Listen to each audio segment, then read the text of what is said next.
Please.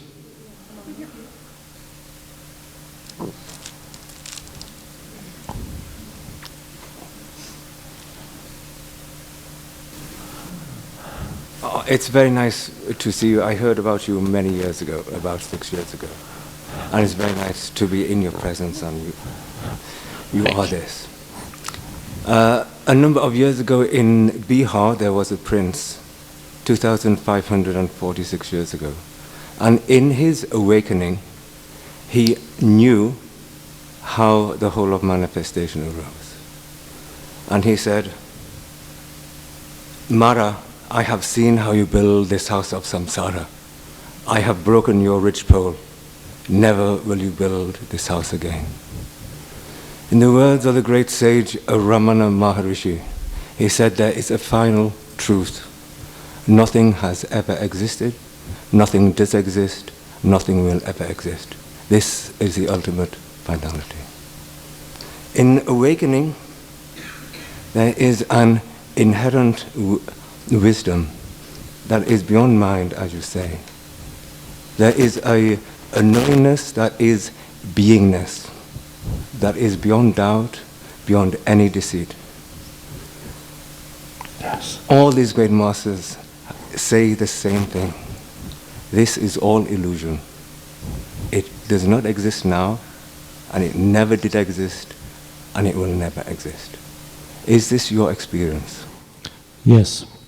I'm not telling you that in those words, because they only become true for you as you realize that for yourself.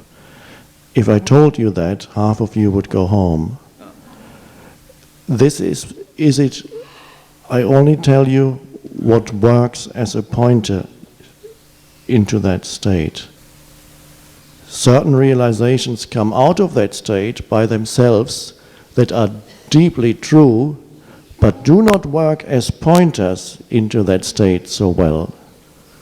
So there are some sages have uttered those words, and for a few isolated individuals, they may work as pointers. And perhaps they were talking to certain people who they realized could see the truth of those words, so they worked as pointers.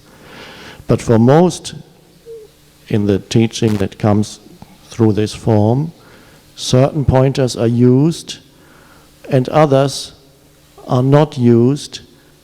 There may be very deep truths that you will realize only through that inner knowing, and then it becomes true for you. So, yes, this is the truth, but I've never said it like that.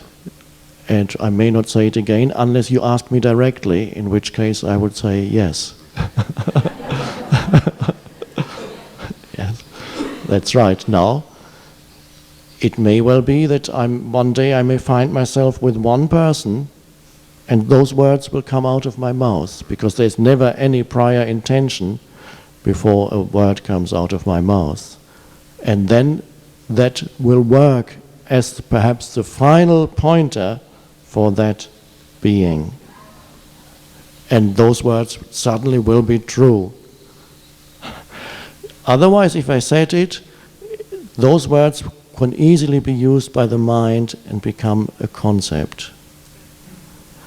And so, this is why the Buddha also said certain things and refrained from saying other things, because he realized how easily words are grasped by the mind and made into conceptual knowledge. So that is the beauty of teachings. They come in slightly different forms, and some statements you may find in some teachings and not in others. Buddha, as we all know, didn't speak of God wisely, because that is the greatest concept that the mind can grasp at and add to itself and create images out of and identify with. And of course it's been misunderstood, because Western intellectuals started studying Buddhism, professors at universities, And immediately, because they only saw those pointers, and they completely misunderstood and said, this is an atheistic religion and it is totally nihilistic. It is life-denying, they said. So they wrote PhDs about Buddhism. You could become a professor on Buddhism without knowing anything really about Buddhism. So that's how easily the mind can misinterpret. So, this is the truth. Whether in this form it will come out of my mouth again, I don't know.